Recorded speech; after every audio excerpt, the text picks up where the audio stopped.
Hi,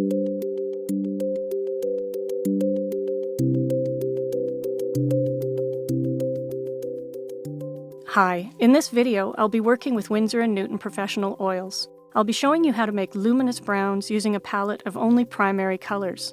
I'll be using a palette that contains a warm and cool of each of the primary colors. My yellows are cadmium lemon and cadmium yellow. The reds are cadmium scarlet and permanent alizarin crimson. And my blues are cerulean and French ultramarine. The key to mixing browns is that the mixture must have at least one opaque pigment in it. In this palette, the cadmiums are all opaque, so any mixture that contains one of these will work.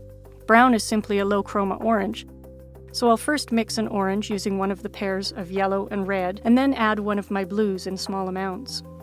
This mixture is cadmium yellow plus permanent alizarin, and I'm adding ultramarine.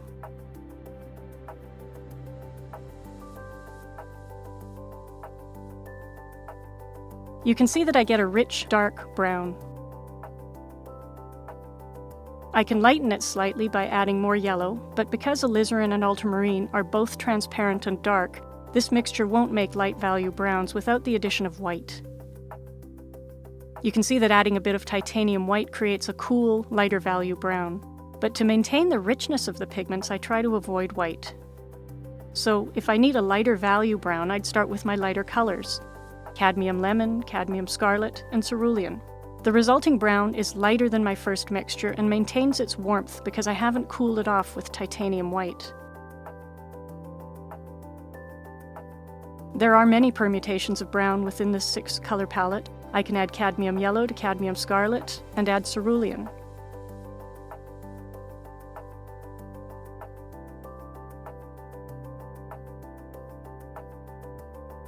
Or cadmium lemon, alizarin, and ultramarine.